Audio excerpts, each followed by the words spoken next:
tardes. Hoy la conferencia correrá a cargo de la profesora Magdalena Valor y para mí es de una gran satisfacción este momento porque los dos nos dedicamos a la arqueología medieval, estudiamos en los mismos años, nos iniciamos en los mismos años, somos de la misma generación de esos arqueólogos raros que a finales de los 70 y principios de los 80 empezamos a trabajar en arqueología medieval. Hemos estado ahora un poco rememorando y hasta los mismos años, del 75 al 80, digamos, y por lo tanto es presentar a una colega casi de promoción, de historia muy similar y muy querida porque a lo largo del tiempo hemos estado muy en contacto y hemos trabajado en temas también muy similares, por lo menos en algunos de ellos.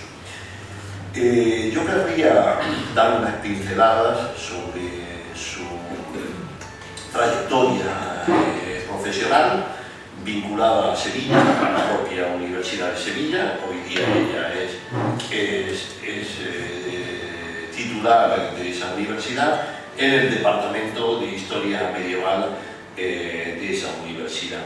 Ella, nada más terminar la carrera en el 80, inicia las tesinas de aquella época dedicada a estudiar los despoblados medievales en el Aljalafés sevillano y presenta esta tesina en el año 82.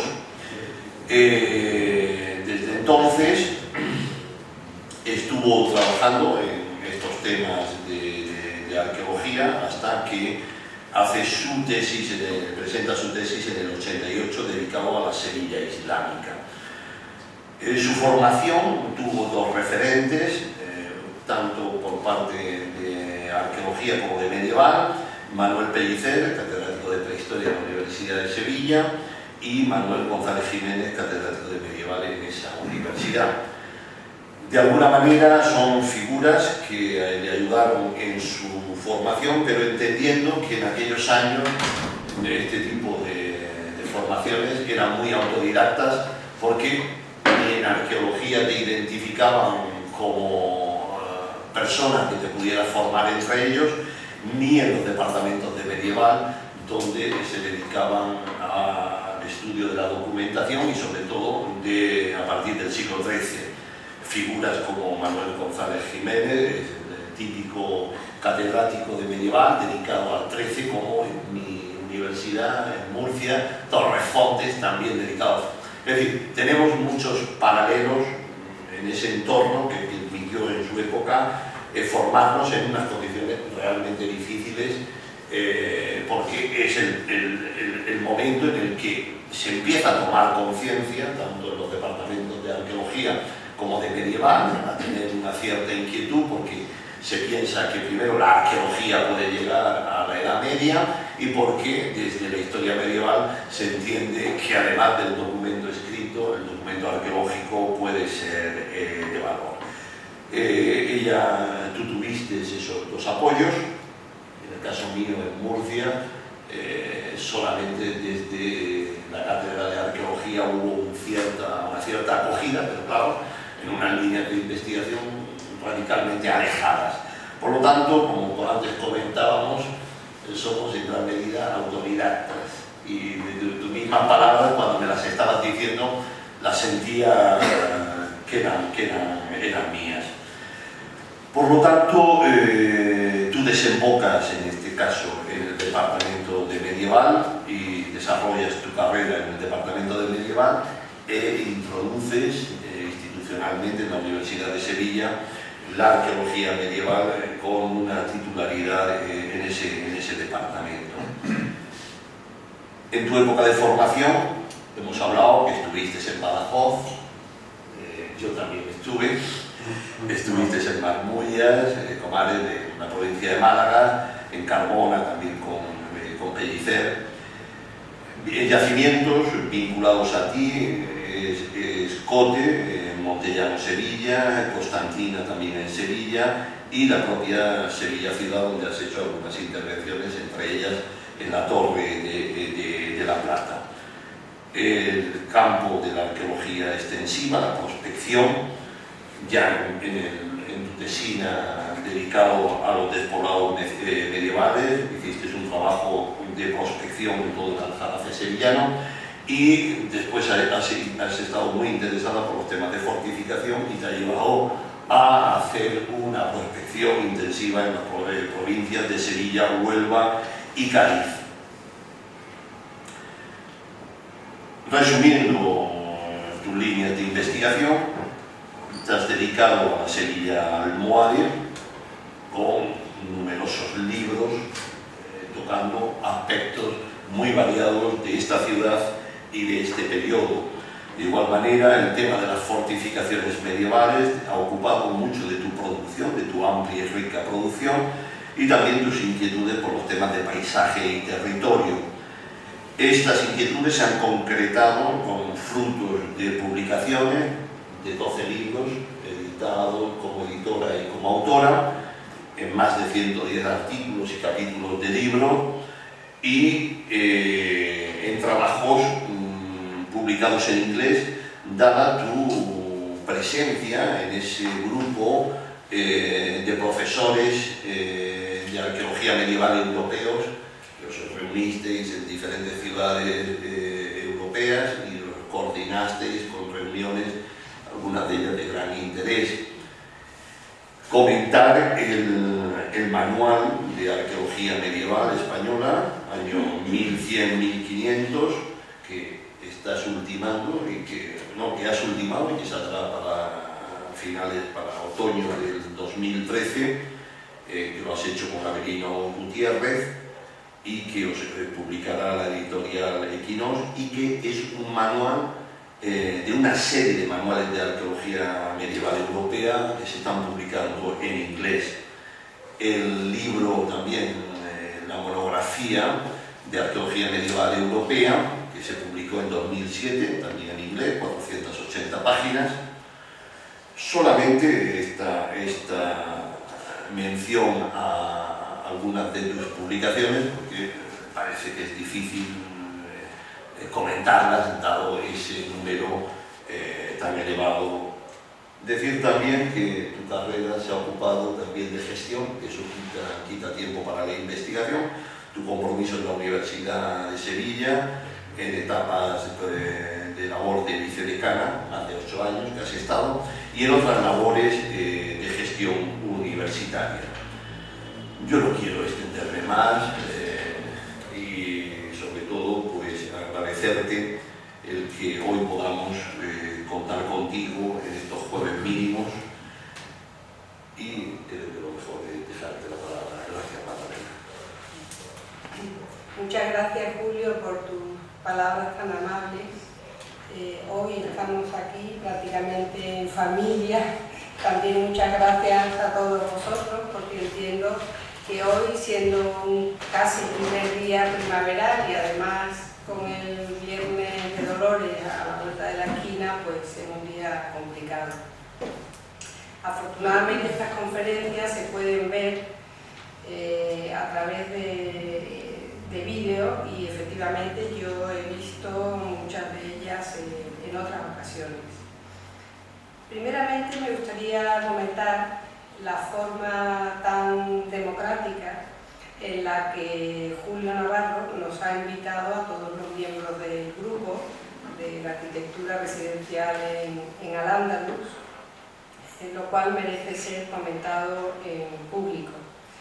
Aparte de mi agradecimiento hacia él, pues también, por supuesto, a la institución que nos acoge y a todos los patrocinadores que hacen posible este encuentro y su difusión posterior a través de vídeo.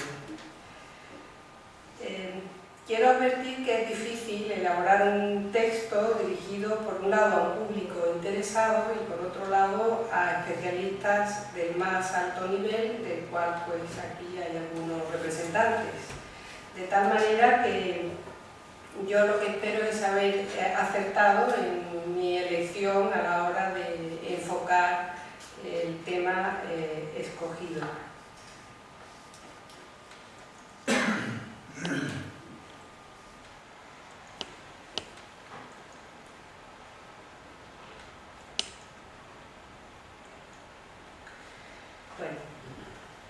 Sobre la vivienda andalusí en Sevilla todavía no se ha investigado ni se ha publicado lo suficiente. Eso es algo que hace un par de semanas hemos escuchado aquí a propósito de la conferencia de Ángel Rodríguez Aguilera, en el que también comentó que esta situación se produce en Granada. Y si hiciéramos una lista de ciudades que hoy en día siguen estando habitadas, nos encontraríamos con un panorama similar. Son muchos los aspectos que quedan por hacer y, entre otros, sería muy importante hacer un catálogo sistemático en cada uno de estos núcleos urbanos que continúan habitados de los hallazgos que se han producido en los ya casi 30 años de autonomía, que no se han reflejado. Esa enorme actividad arqueológica que ha habido en nuestras ciudades lamentablemente no se ha reflejado en la bibliografía. El tema que hoy nos trae aquí es un aspecto muy concreto, que es el de los zócalos pintados de las casas andalusíes de Sevilla, aunque no obstante, y por petición del organizador de estas conferencias también, voy a tratar otras cuestiones relacionadas con la vivienda sevillana. La vivienda de Isbilia durante la plena Edad Media y hasta la conquista cristiana corresponde a la tipología que vemos en otros yacimientos. Por ejemplo, el caso de Sillasa o el caso de Saltés o el caso de Mértola en Portugal presentan casos similares. Utilizando la tipología acuñada por Julio Navarro en 1990, podemos considerar dos tipos de casa: la casa elemental y la casa compleja. La casa elemental, que no sobrepasa los 50 metros cuadrados y que las mismas habitaciones tuvieron un uso plurifuncional. Y, por el contrario, la casa compleja, en la que los espacios muestran una jerarquización y una especialización. Teniendo en cuenta las casas que hasta ahora se han excavado, parece claro que en medios urbanos la mayor parte de ellas corresponden al tipo complejo, del que es un buen ejemplo el caso sevillano, como veremos. Pero esas viviendas complejas también deben ser objeto de una clasificación, atendiendo a distintos criterios, por ejemplo, a la superficie total que tengan, por ejemplo, al tipo o al número de patios, también al número y tipología de las crujías y, por supuesto, también hay que considerar la decoración. Ese análisis tipológico de la vivienda, además, deberíamos ser capaces de conectarlo con la realidad social y económica, así como cultural, para trascender esa información de los vestigios materiales a lo que es la vida cotidiana de las gentes que vivieron en las distintas ciudades y en las distintas épocas. Para esto todavía carecemos del número suficiente de casas excavadas y bien datadas, pero sería deseable tener en cuenta ese planteamiento, ese paso adelante.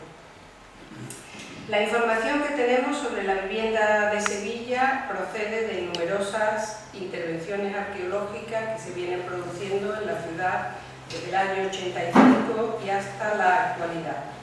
No obstante, la primera vez que se excava y se publica una casa es en el año 1995 y no va a ser hasta el año 2001 hasta el que de nuevo vuelva a tratarse este tema en una publicación.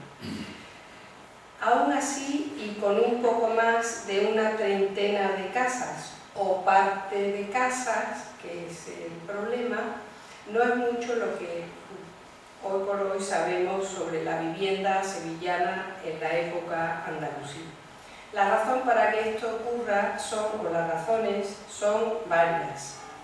Una primera, que ya apuntó también Ángel Rodríguez y que ocurre en Granada, es el hecho de que los solares con mucha frecuencia simplemente se realiza un sondeo estratigráfico y por tanto no podemos encontramos una esquina de un muro, la parte de un patio que no nos permite pues, hablar propiamente sobre la casa, ¿no? Otra razón que es inevitable comentar es que con frecuencia los arqueólogos que excavan este tipo de hallazgos de textos no están introducidos en la problemática de la vivienda andalusí, y eso significa que cuando después ellos escriben sus informes preceptivos para el Anuario Arqueológico de Andalucía, pues quedan grandes vacíos en la información, de tal manera que es muy difícil poder llegar a reconocer cómo es la casa propiamente dicha. De hecho, incluso en general los planos no dicen nada, no son nada significativos, tampoco aportan con claridad, ni siquiera se plantean posibles hipótesis, por lo tanto ese es un problema más, ¿no? Las viviendas andalusíes de Sevilla en todos los casos están estructuradas en torno a un patio y las habitaciones o crujías se desarrollan en 4 de sus lados, en 3 o en 2. Hay distintas variantes. Entre las dependencias que componen esta vivienda, el objeto de nuestro interés hoy va a ser el patio y los salones, los dos elementos principales, que es donde se conserva una mayor riqueza decorativa y donde ya sea en sus elementos hidráulicos, como por ejemplo las albercas, o en los zócalos de los patios y de los salones, donde vamos a encontrar la pintura mural, que es el objeto de nuestro análisis hoy. Aquí en la imagen, ya a propósito de esta monografía del año 2008, se propuso una tipología algo más sencilla de la que algún tiempo antes se había planteado aquí en un seminario precisamente de otro proyecto de investigación, sobre las casas en base a la estructura de los patios. Porque, otro elemento muy significativo en el caso sevillano es el hecho de la existencia del patio-jardín, que parece bastante generalizado a nivel urbano, aunque con una tipología muy variable, ¿no? Como podemos ver aquí y como en su día se habló en el seminario en base a las casas de la Encarnación. El patio articula la vivienda, pero además es el ámbito doméstico en el que se detecta una mayor variedad tipológica en su estructura. Otra cuestión destacable que se ha detectado a través de todas estas intervenciones es que es el área de la casa que está más sujeta a transformaciones. De manera que lo podemos encontrar en la misma casa, con alberca, sin alberca, con un parterre, con 2 parterres, con andenes en distintas posiciones. Hay unos cambios bastante continuos a lo largo de los siglos. Estamos hablando, estoy pensando especialmente en el caso de la calle Imperial, donde entre el siglo X y el siglo XIV en el patio se hicieron variantes múltiples, ¿no? Aparte, el hecho del cambio en el patio ajardinado hay que ponerlo en relación con las albercas, con los parterres, pero también con la existencia de pórticos y de galerías. Por tanto, hay que considerar el patio como un elemento clave para interpretar la tipología de la casa y su categoría arquitectónica. Otra cuestión relevante que también comentó Antonio Almagro la semana pasada es el hecho de que las viviendas tienen formas y estructuras similares a las de los palacios. Lo que varía es el tamaño y también la decoración, evidentemente. Pero hay una cuestión muy curiosa. Por ejemplo, en lo que se refiere a la proporción que alcanzan los patios en algunas viviendas sevillanas. Y les voy a poner dos ejemplos, uno de un palacio y uno de una casa. El patio de crucero, que tiene prácticamente 3.000 metros cuadrados el palacio del crucero, el patio de crucero, que tiene 3.060 metros cuadrados, el patio alcanza los 1.630 metros cuadrados, es decir, que más de la mitad de su superficie es patio. Una situación similar la encontramos en una de las viviendas de la Encarnación, donde una de ellas, la Casa de la Alberca, que tiene una superficie total de 155 metros cuadrados, el patio tiene 113, también más de la mitad, aunque, claro, con un módulo completamente distinto, ¿no? Este patio ajardinado, este patio jardín, es con diferencia la dependencia con mayor superficie de toda la vivienda. Y estos patios tienen una serie de características comunes que me gustaría comentar. La existencia de andenes perimetrales, que en algún caso solo existen en 3 lados del patio. En los tipos más complejos también encontramos andenes en los ejes centrales. Estos andenes en un principio estaban pavimentados con un mortero de cal generalmente teñido de rojo, que de ahora en adelante vamos a llamar tez para simplificar. Y estratigráficamente se ha detectado que es en la primera mitad del siglo XIII cuando esos pavimentos de tez fueron sustituidos sistemáticamente por losetas de barro. Losetas de barro dispuestas generalmente a 3 bolillos, ¿no? Los arriates siempre aparecen deprimidos, estando la profundidad en torno a los 50 centímetros, aunque hay oscilaciones desde 1 metro hasta los 40 centímetros. Aquí tiene la imagen unas casas de la Encarnación, especialmente la casa de los Pilares en la izquierda, que tiene pórtico, alberca y un gran arriate deprimido en el centro. Otra cuestión en el patio también es la presencia del agua. Es habitual que en los patios haya un pozo artesiano que se puede situar en el arriate o en una de las esquinas del patio. La extracción de agua se puede hacer en algunos casos con pequeñas norias de mano, prácticamente son como de juguete, que acumulan el agua en una alberca desde la cual parte un sistema de canalizaciones que recorre los arriates, y en algunos casos ese agua iba a parar a la letrina y finalmente a través de una tarjea o hacia un pozo negro. Esos pozos artesianos pueden ser de ladrillo o pueden ser de anillos de cerámica, que son muy comunes en las excavaciones sevillanas.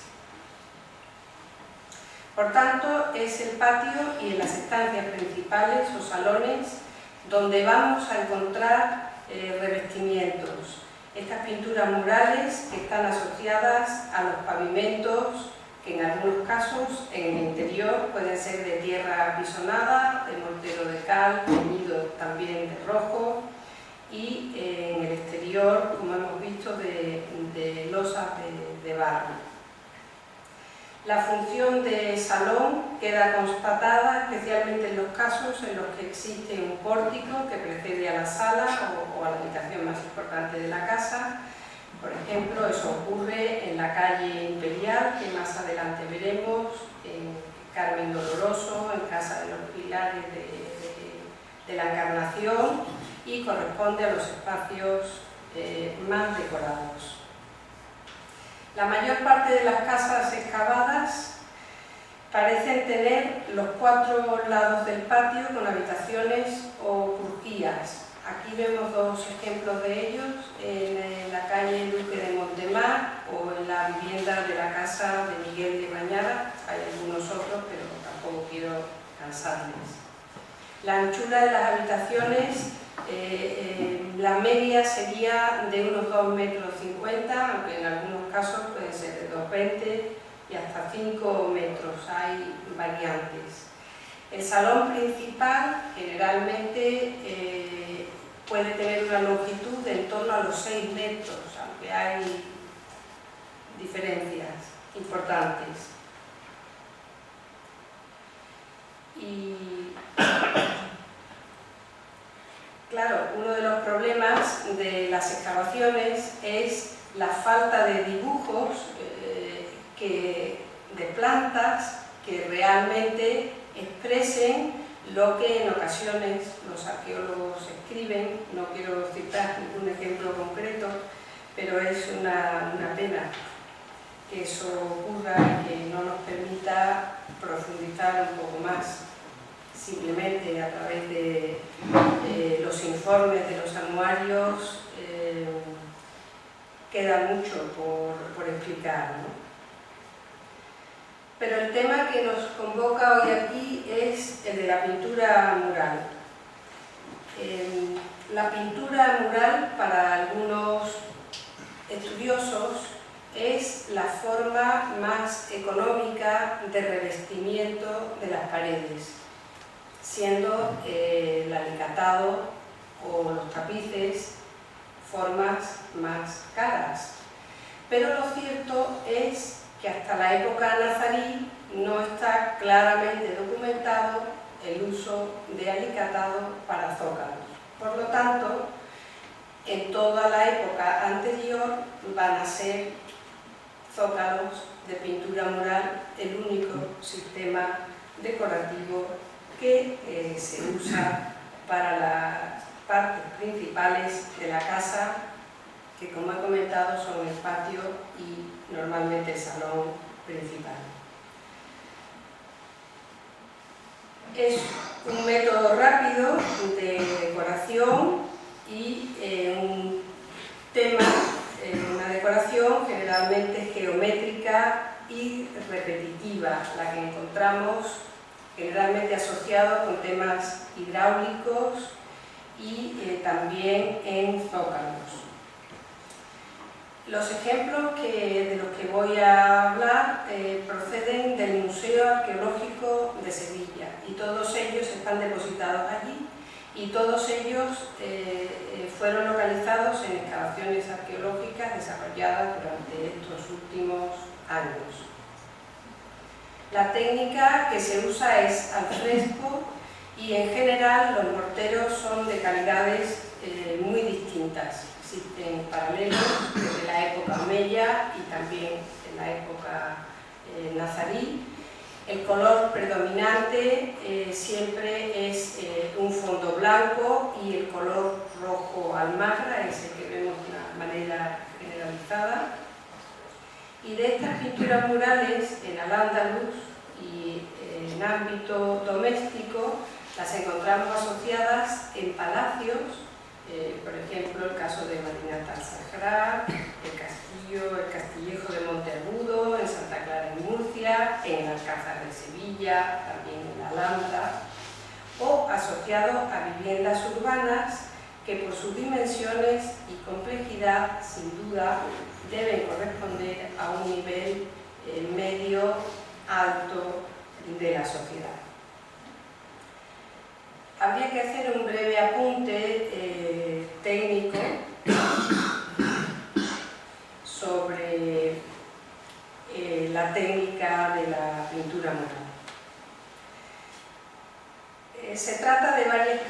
capas de revestimiento. Una primera capa sería el enfoscado o repellado, que es una capa tosca, gruesa, que lo que persigue es crear una superficie uniforme. Sobre esa capa se añade el revoque, que es un mortero algo más fino, y en ese revoque, por medio del palaustreo, con algún elemento punzante, se hacen una serie de marcas en forma de espigado, por ejemplo, como lo vemos aquí. Y esa es la base sobre la cual se aplica un mortero muy fino, un enlucido, muy rico en cal y de arena muy fina, que es el que finalmente, como vemos aquí, pues permite pintar. La pintura se hace al fresco, es decir, que una vez que la capa de enlucido está aplicada, pasamos a lo que se llama el diseño o el dibujo previo, que consiste, por un lado, en la superficie incompleta que vamos a decorar, en marcar una serie de paños, o bien mediante una línea roja pintada con un pincel, o bien mediante una cuerda teñida de rojo, y a partir de ahí trazar un dibujo por medio de un elemento punzante, generalmente usando una regla o cartabones, ángulos, formas de madera, y para las curvas también un compás para círculos y arcos, ¿no? Sobre este dibujo, inmediatamente al fresco, se aplica el color. Frecuentemente con un pincel más fino serían los bordes y finalmente con un pincel más grueso se rellena.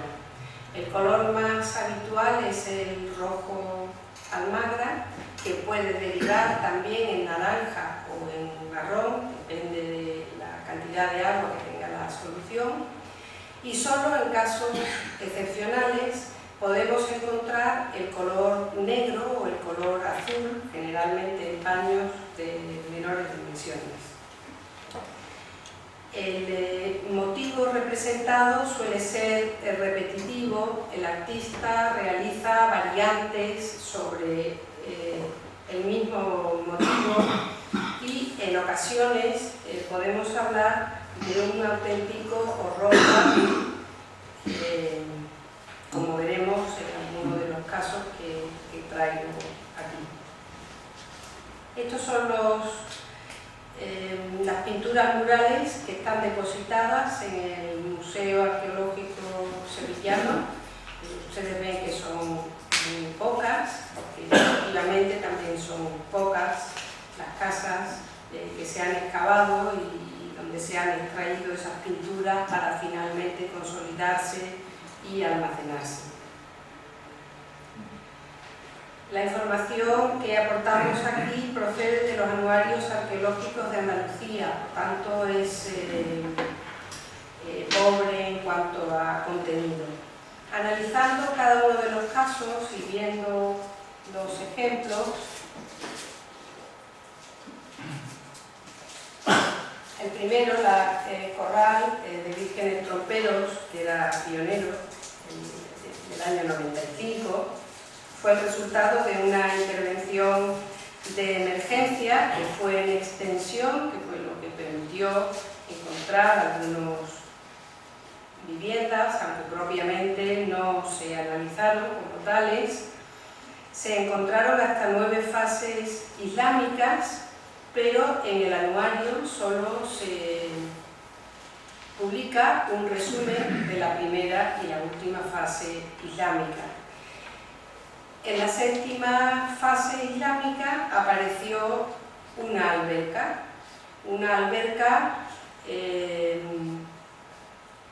como vemos,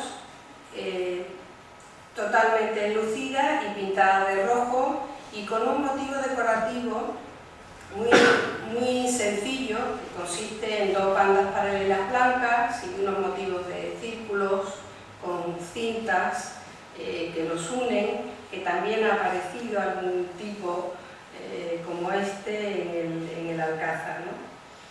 Solo en las conclusiones de este trabajo se menciona la existencia de un barrio de casas con distintas fases constructivas y con una fase almohade especialmente importante en cuanto a la riqueza de sus estructuras. Y entre otros hallazgos se encontró este pequeño fragmento de prácticamente 9 por 9 centímetros de enlucido de pintura mural de una calidad extraordinaria, con bandas paralelas, distintos colores y con un motivo epigráfico en escritura naskí, que significa la felicidad y la prosperidad que tenemos en la imagen. Muy poco, además, porque se encuentra generalmente es muy fragmentario. Otro hallazgo es este de la calle Imperial, 41-45. Esta excavación fue de Miguel Ángel Tabales. Fue absolutamente sorprendente. Se encontraron 3 casas adosadas con una riqueza significativa. Y no quiero dejar de comentar que en el solar de al lado, en el que se hizo una excavación paralela, las casas que aparecieron no tenían nada que ver. Eran muy pobres, tremendamente pobres y sencillas, y estaban a 5 metros. También es un hecho significativo.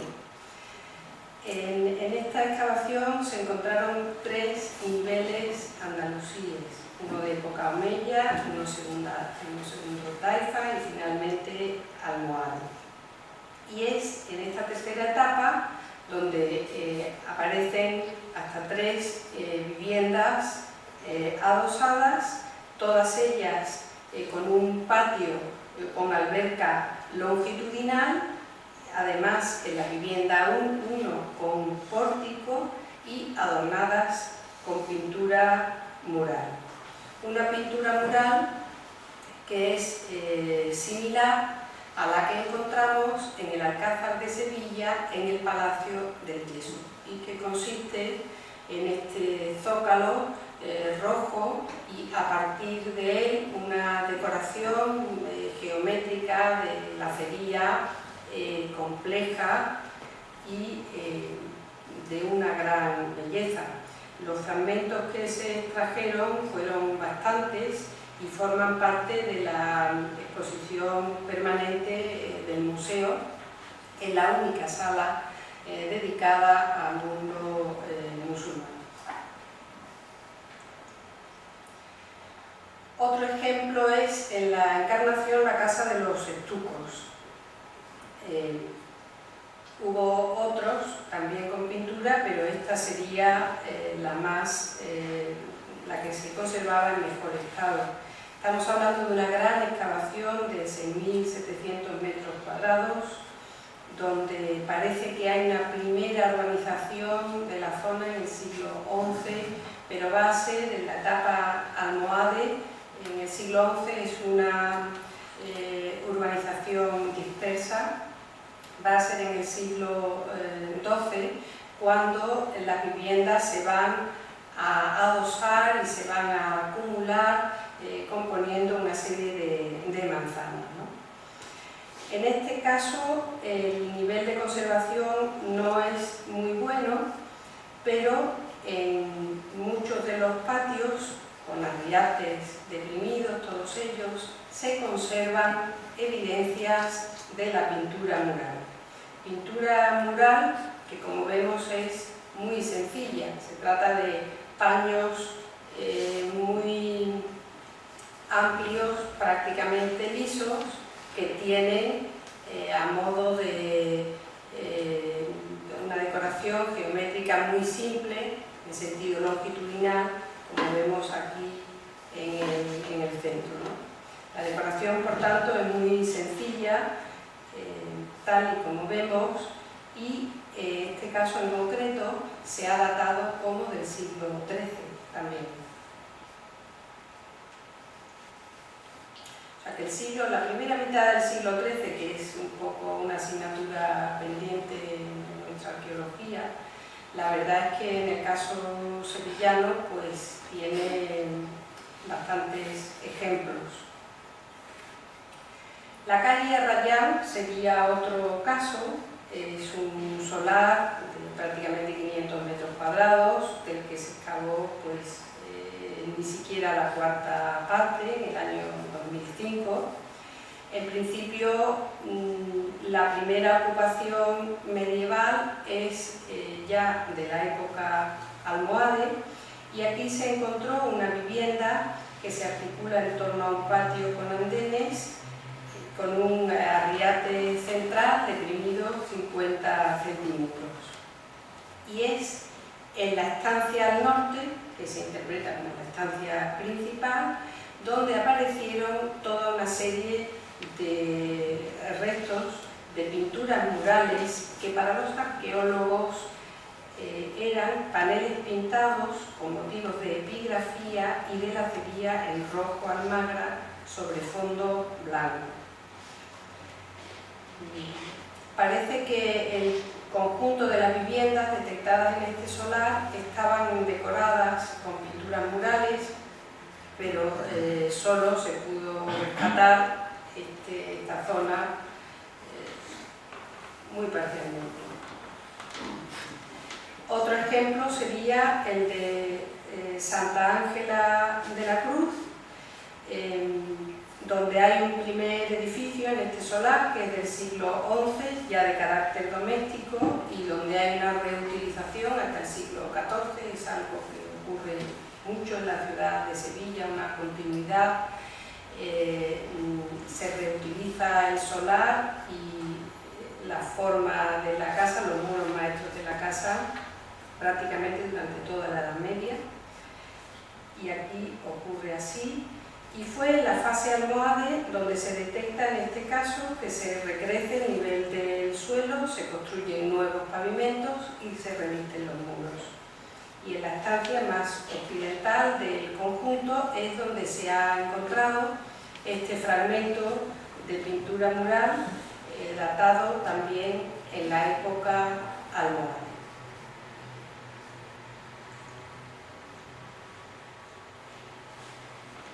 Está claro que esta conferencia no es más que una primera aproximación al tema de la pintura mural doméstica sevillana a través de casos depositados en el Museo Arqueológico de Sevilla. También habría que mencionar, aunque sea, los ejemplos que permanecen in situ, como son estos del Zócalo en el Palacio de Yeso, que se conservó milagrosamente, o también un hallazgo también de hace unos años del Zócalo en la Casa Hermandad de la Iniesta, en la parroquia de San Julián, que es, lo podremos calificar prácticamente de un unicum para el que no existe paralelo alguno, y sobre el que los distintos especialistas de la ciudad tienen opiniones diversas, porque en el artículo del anuario esta pintura se dató en el siglo XI, sin embargo, probablemente sea almohade y además de principios del XIII, aunque también hay quien piensa que pueda ser mudéjar. O sea, un poco de todo. La pena es que la estratigrafía, que hubiera podido ayudar, pues no lo hizo. Quizá porque esta pintura, como veremos en una última diapositiva, realmente es la cara exterior de una alberca que se encuentra en un parterre reunido, de manera que el relleno fue muy posterior, pero también podríamos saber la fecha del relleno, podría ser de cierta ayuda a la hora de la datación. Entonces, como conclusiones, me gustaría comentar que mientras que la pintura mural en época omeya y en época taifa parece ser un privilegio de pocos al nivel más alto, está claro que se difunde y populariza en la época almohade. Estos hallazgos se producen a lo largo y ancho de la ciudad de Sevilla y asociados a viviendas que podríamos considerar en algunos casos de gran tamaño, de clase alta, en otros casos más modestos, como algunos de los que hemos visto en la Encarnación, a clase media. Por tanto, esa pintura mural también nos puede servir como fósil guía a la hora de interpretar la ciudad, estableciendo una tipología desde los casos más sencillos, como el de la Encarnación, a otros casos más complejos, como el de la calle Arrayán o como los de la calle Imperial, en los que el modelo, la fuente de inspiración, es prácticamente idéntico del que encontramos en un contexto palatino, con esas lacerías estrechas y complejas.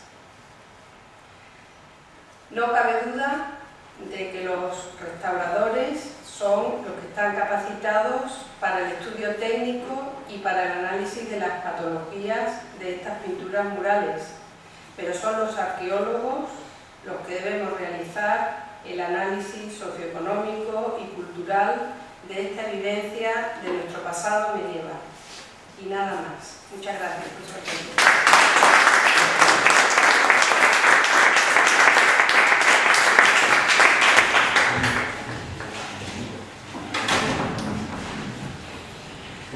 Abrimos el turno de preguntas, debate.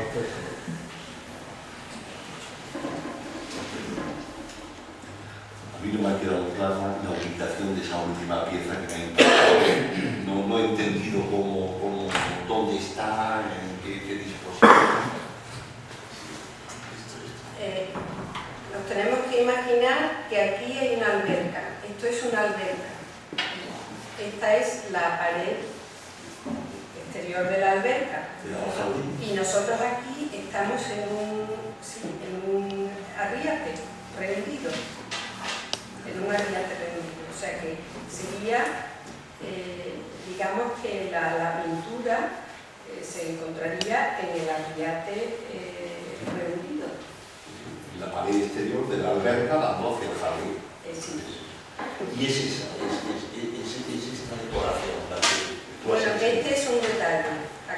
La que yo he enseñado está aquí, se conserva todo el conjunto, pero restaurado, consolidado, está esta zona de aquí, o por lo menos lo que se ha conservado mejor, porque claro, al estar en un sótano hay mucha humedad y tiene muchas sales, pero en directo, digamos, se ve todo ese dibujo o cómo se conserva a lo largo de toda la pared. ¿Se puede visitar? Sí, hay alguna dificultad, pero sí, claro. Me interesaría mucho. Es un caso muy curioso. Mi buena colaboradora Pilar Lafuente comentó en una ocasión que parecía una decoración de encuadernación de libros, prácticamente, ¿no? Está al lado de una antigua mezquita, pegada. ¿Y este muro qué es? Es que ahí había una pequeña pileta que se arrancó en algún momento. ¿Y hay planta donde ubicar esta alberca? Nada. No hay nada. Claro, pero la cuestión es, digamos, que crear una sensibilidad hacia la vivienda y esquematizar una serie de tipos, elaborar una información clara para que los arqueólogos que intervienen en las ciudades pues tampoco tengan que leer 20.000 publicaciones, sino que puedan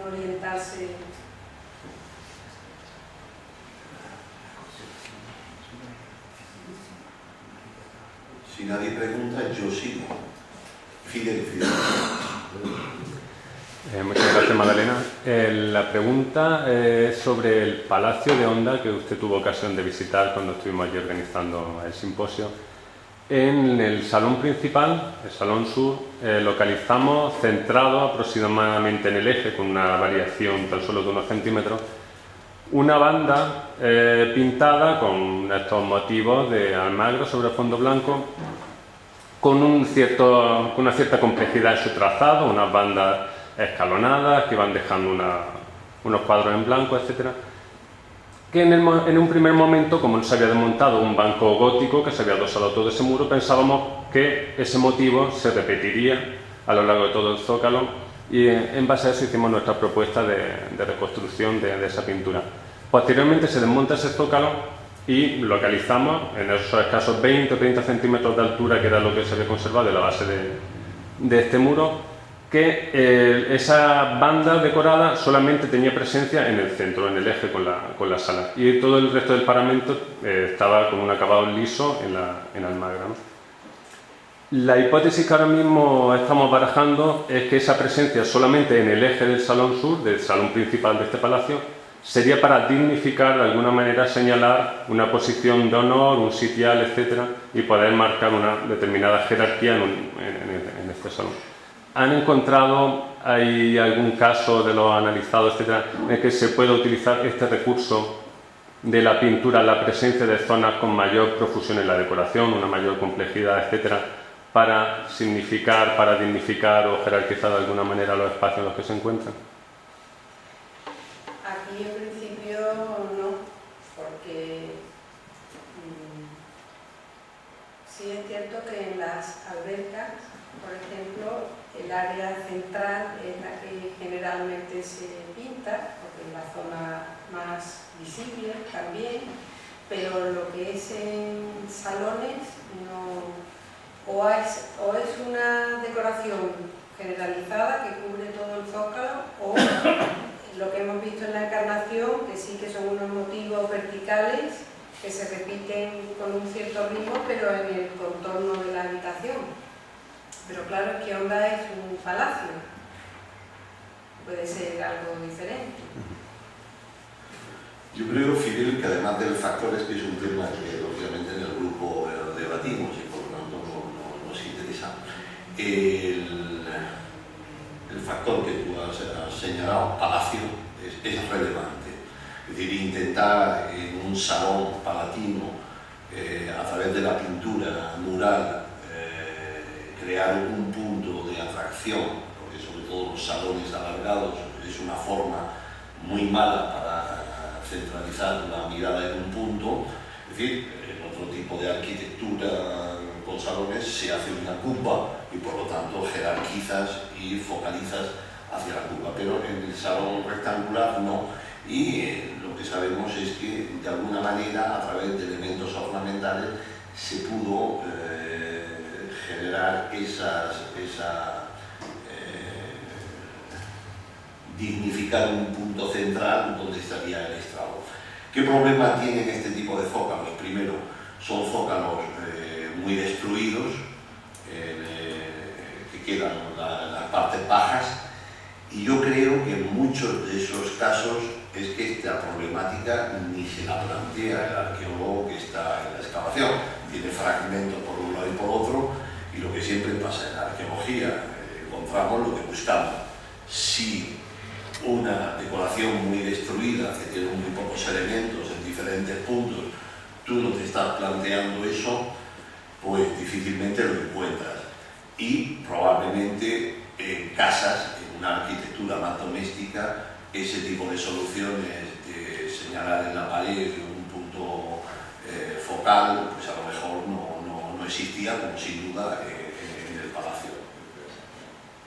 Claro, es que la pintura también cuando aparece de forma muy fragmentaria, o sea que paños enteros no se localizan prácticamente nunca, pero sí es bueno plantearlo como una hipótesis, claro que sí, para que en otros casos que se conserven, pues se pueda comprobar. Pero además debemos tener en cuenta que lo más habitual debieron ser zócalos corridos, y es sobre la zona del zócalo donde tú puedes generar algún tipo de arquillo. Tiene una visión muchísimo mayor, que tú utilices el zócalo corrido y por encima del zócalo generes esa axialidad. Lo que nosotros hemos visto en Onda, en el pedazo que tenemos, apunta a que incluso en el zócalo eso estaba señalado, pero es que tenemos una información muy parcial. Y desde luego pensar que por encima de 1 metro eso no hay excavación, que esa información te la dé, y todo eso lo tenemos perdido. Y yo creo que esa solución debió ser la más frecuente, sobre el zócalo corrido, un elemento que jerarquizara, que focalizara dentro de la sala ese punto que tenía un interés en resaltar. Bueno, también la arquería, la entrada de luz, todo está focalizando en ese lugar central. Sí. Yo, si me preguntáis, a Ángel Rodríguez. Tengo una reflexión, porque has hablado que se generaliza en época almohade ese uso de esa técnica para los zócalos.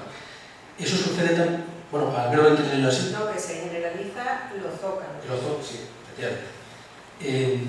Ese caso también es exclusivo de Sevilla, es extensible a otras ciudades de Al-Ándalus, porque por ejemplo en el caso concreto de Granada son muy pocos los ejemplos de este tipo de decoraciones. En Córdoba sí que los hay. Sí. Aquí yo creo que yo recuerdo los que aparecieron en Medina Elvira y poco más. En Córdoba sí los hay, y después en otros sitios es que se ha excavado menos, ¿no? El caso de Jaén, Huelva. En principio en Sevilla y en la época almohade es cuando aparece un mayor número de ejemplos. Y el de Córdoba, que está en la excavación del Palacio del Bailío, creo que era, es una lacería similar a la que he presentado de Santa Ángela de la Cruz, del mismo tipo. Parece que es el mismo artista, porque es exactamente igual. Yo observaría, Magdalena, que podemos, en función del mayor número de ejemplos, y lógicamente por cronología, conforme nos acercamos hacia la conquista, el número de ejemplos mejor conservados suelen ser más tardíos, porque además las propias reformas de las casas van eliminando los elementos más frágiles, como pueden ser eso. Para mí, la experiencia que yo tengo de haber excavado ya muchos años allí en Murcia, yo creo que el zócalo está perfectamente consolidado ya prácticamente desde época califal.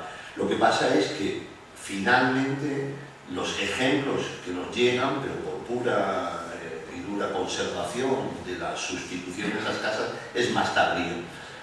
Yo simplemente, es decir, yo no negaría que el número sea mayor, pero yo creo que habría que introducir ese factor corrector de que es que cuanto más cerca, y Sevilla, claro, época almohade y después la conquista, ese factor nos puede llevar a la distorsión.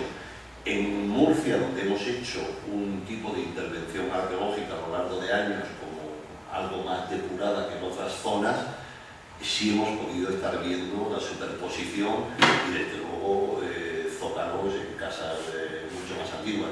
Yo desde luego en Murcia, por la información más fina que creo que allí se obtuvo, por las condiciones que en Murcia se dieron, y sin embargo yo creo que en Sevilla, por las características de Sevilla, por el tipo de excavación, se os puede distorsionar y llevarse hacia que el zócalo es más de época. Yo te diría que luego, desde mi experiencia, yo no podría decir eso. En el caso de Sevilla del siglo XI se conoce uno que seguramente lo traerá aquí Miguel Ángel Sábado, que es del Alcázar, y son unas cintas muy anchas y recuerda mucho el motivo que hemos visto de la alberca con los círculos en blanco y las cintas que los unen. Es algo muy diferente, no es este trazado geométrico tan complejo de cintas finas, tapicerías tan complejas, no es hay una diferencia. Nosotros en Murcia, lo que serían zócalos más antiguos, y se ve claramente que esas lacerías más complejas son del 12, ya de época Mardanisí, Almohade, hasta el 13. Antonio. En una de las diapositivas has puesto, tampoco fresco, seco o temple. o temple. ¿Hay buena analítica que se pueda realmente asegurar que es auténtica técnica de fresco? Porque la impresión, sobre todo por algunos de los colegas de aquí de la Universidad de Bellas Artes que han estudiado analíticamente las pinturas, es que normalmente no es un buen fresco. Es decir, daban el mortero y pintaban ese día o al día siguiente o tal. Es decir, la técnica típica del fresco es que se tiende el mortero y lo que no se pinta se recorta y se vuelve a tender al día siguiente, ¿no? No sé si se han hecho estudios de verdad de ver si la carbonatación realmente de los pigmentos es completa o si más bien es un semifresco o más bien un seco. Yo creo en el Alcázar de Sevilla sí que se han hecho analíticas y esta misma de la restauradora Valle, y lo que nosotros vemos es el trazado, que es bastante profundo además, o sea que ahí en el lucido debía estar fresco. Claro, ya sería cuestión de coger paño por paño y mirar, pero ya esa es una cuestión técnica, digamos, que entra dentro del estudio del restaurador, porque realmente es algo de pura técnica de pintura, ¿no? Pero en principio habría que seguir paño a paño y tampoco tenemos tanta cantidad como para poder asegurarlo. Entonces, ellos mantienen que la pintura es al fresco, lo llaman así directamente, ¿no? Sin embargo, en este caso de la alberca de la Iniesta, pues se podría pensar, porque ahí en algunos puntos sí hay líneas hechas, las curvas de hecho están hechas a compás y se ve perfectamente la hendidura, pero hay otras zonas en las que ya vemos un dibujo hecho con un pincel muy fino y después relleno, o sea que a lo mejor es que hay también una especie de técnica mixta, sería posible, ¿no? En este caso no se han hecho las analíticas que en el caso de la pintura de Alcázar.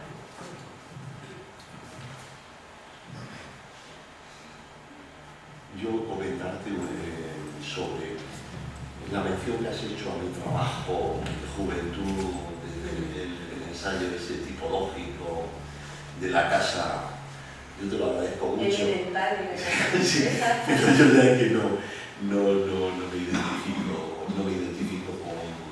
Evidentemente, como sabemos, las cosas las haríamos de diferente manera, pero yo es que creo que esa clasificación que en su día hice es poco útil. Es decir, evidenciaba dos realidades de casa, pero es muy poco concluyente. Y sobre todo el hecho de los tamaños, cuando hay un fraccionamiento de la casa y ese fraccionamiento genera un crecimiento vertical, la riqueza de soluciones arquitectónicas que perdemos en las plantas altas, porque lógicamente cuando excavamos solamente tenemos plantas bajas, eso se pierde en gran medida. Yo conforme fui estudiando Masillasa y otras casas, creo que la casa compleja tiene espacios más especializados y todo esto. Yo hoy día ya no lo diría igual. Yo, por ejemplo, en esas casas encontré en plan, lo que se conservaba en yeserías y del desplome de las plantas altas. Cuando ya me metí más de lleno a estudiar, teníamos salones con unas yeserías perfectamente muy piezas perfectamente definidas, con funciones muy definidas, y independientemente del propio tamaño. Lo digo porque, aun agradeciéndote que cites un trabajo mío, yo desde luego creo que ya ese trabajo cumplió su función en su momento, pero hoy día el que tú tengas tamaños diferentes te dice poco, porque hay casas con una extensión, una superficie amplia, con escasas alcorfas, y sin embargo esas casas mucho más pequeñas desarrollan alcorfas, y esos espacios lo que pasa es que los tenemos muy poco estudiados, un poco no, nada estudiados, porque están destruidos solamente a través de yesería, como algunos de los casos. Solamente decirte que si algún día me vuelvo a hacer algo, no lo haría ya de esa manera. Bueno, pero lo que sí está claro es que la extensión es un dato, igual que el tipo de patio, el número de salones, la riqueza decorativa. Entonces la combinación de todos esos elementos la que permitirá hacer una tipología mucho más compleja. Ya, pero te insisto, una casa que tiene un desarrollo de superficie amplio y tiene menos alcorfas, si tú haces un análisis a partir de la planta, empiezas a llegar a conclusiones erróneas. Yo no digo que no tenga ningún valor, de ninguna manera.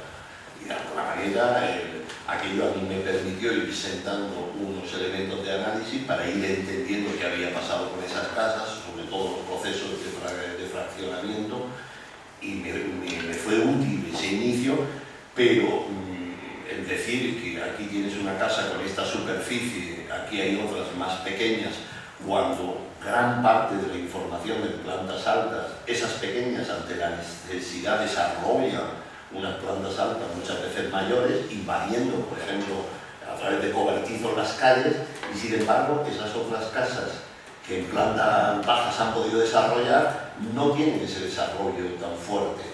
Al final lo único que tienes es que las de planta más pequeña, esa información en planta alta sustancialmente está perdida y había mucha información, y en cambio casas de planta más extensa tenían menos superficie en alcorfas, y por lo tanto al final tienes una distorsión.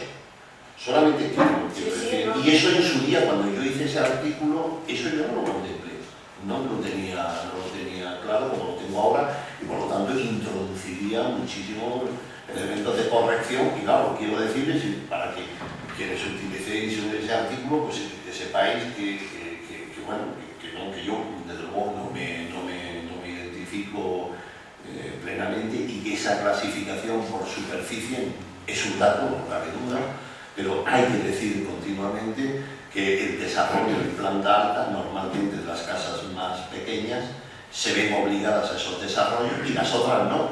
Entonces las casas pequeñas pierden una cantidad de información muchísimo mayor que esas casas que en planta alta, en planta baja están muy desarrolladas. Finalmente, ¿qué es lo que pasa? Tenemos una distorsión. Estamos diciendo esta casa sí, esta casa son contemporáneas. Bueno, tenemos una evidencia parcial. Sí, claro, sí. Míralo positivamente. Pero que una planta baja de esa casa más expandida te está dando una información del 70%, por decirlo, de esa casa, y sin embargo esa casa más pequeña, al lado de ella, te está dando una información que a lo mejor es el 50% nada más. Y bueno, tienes una distorsión. También hay que fijarse en la potencia de los muros, si hay indicios de escalera. No, pues eso. Y hoy día, yo seguí con los estudios, por eso mismo te digo que hoy día... rural probablemente no había mucha de doble. Pero claro, ese trabajo yo lo hice sobre Sillasa, exclusivamente era un estudio sobre las casas del barrio de Sillasa. Sí. ¿Alguna pregunta más?